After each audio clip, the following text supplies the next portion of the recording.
Conciencia Auditiva, conmigo como siempre mi buen amigo el doctor Carlos Barramolán. Y mi querido amigo el maestro Geraldo Alvarado Hierro. Hablemos de la crisis política-social en Venezuela. Bueno, el escenario es, me parece que es el siguiente.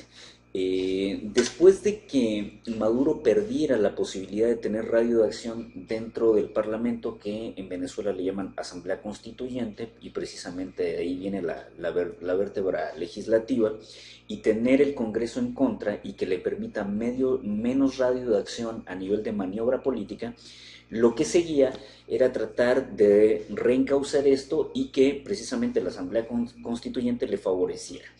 Saca de la jugada de la OEA, saca a Delcy Rodríguez, que era la representante de Venezuela en la OEA, después de los dimes y diretes que hay, donde diferentes países, inclusive Chile, le da vuelta la espalda a Venezuela y la presionan para que finalmente haga dos condiciones. En primera, depure la situación interna, y en segunda, haya la posibilidad de generar nuevos comicios. Y en todo este trayecto hay una presión interna. Recordemos que está la figura de Capriles, de este tipo López, de la esposa de López, que es Tintori. Entonces mantienen un activismo de presión frente al gobierno de Venezuela y frente a la situación que hay en Venezuela.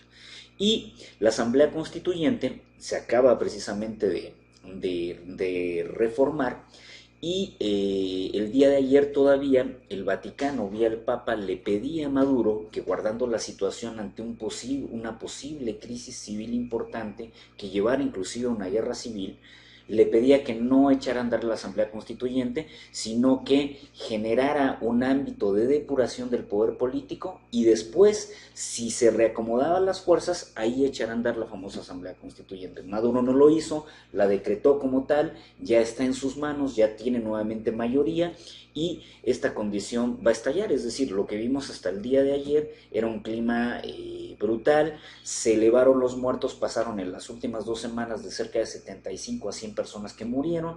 Entonces la reacción es cruenta. Y por otro lado se encuentra la variable de los Estados Unidos, que en el caso de Donald Trump está presionando precisamente a Venezuela, y las reacciones de Maduro fueron las mismas que había tenido. Dijo, bueno, no nos interesa si nos presiona Estados Unidos o no, o sea, nosotros vamos a seguir con el mismo gobierno, ¿no? Que lo irónico es que Venezuela vende 70% de su crudo a Estados Unidos. A Estados Unidos.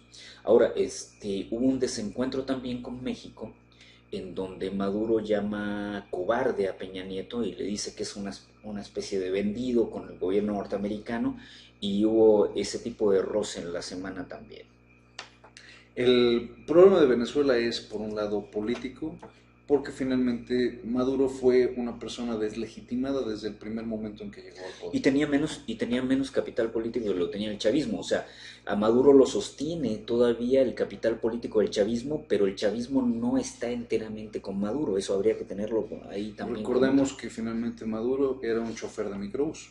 O sea, bueno, se supone que llegó a ser canciller, ¿no? También. Pero un chofer de microbús. Sí, sí, o sea, sí. al final esa es la persona con la que estamos hablando. La lógica que tiene Maduro es, Maduro supo estar en la etapa final del líder, del querido, del adorado líder, y finalmente en esa última etapa logra insertarse en su círculo más interior. Es cercano. Elimina a sus enemigos, como estos, ¿cómo se llamaba? Ibarroa. Ya. Son 3 o 4 personajes que elimina Maduro sistemáticamente para quedar cerca de Chávez, y solamente con Chávez.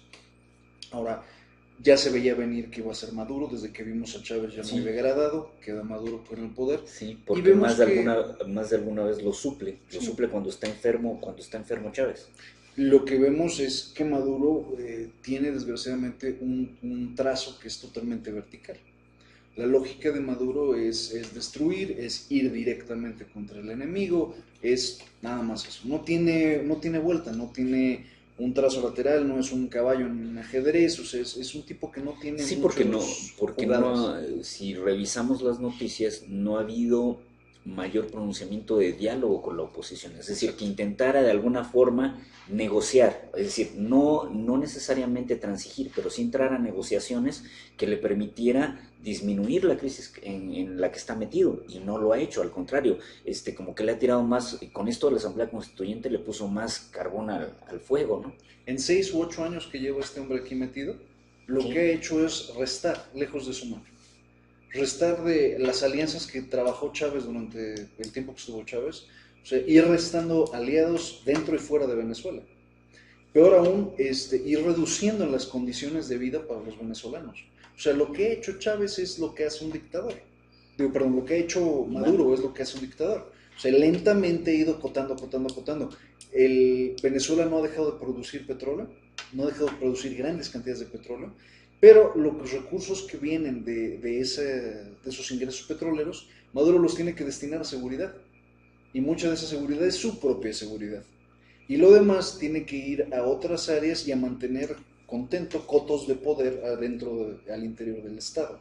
Se ha dicho de otra forma. Habría que ver si esa renta petrolera le permite todavía. Exacto. Y cuánto tiempo le va a permitir mantener la situación. La ley Magnitsky, que se inserta a finales de 2012 o 13, precisamente que ataca los monopolios y la idea del blanqueo de capitales desde Rusia hacia Estados Unidos, se usó como base para estas nuevas sanciones de Venezuela. De inicio, Venezuela se le reduce un poco, pero solo un poco, la compra de crudo directo que hace Estados Unidos a Venezuela. Le destina muy específicamente o le ordena destinar en determinados rubros las ganancias, que estamos seguros que este hombre no va a hacer.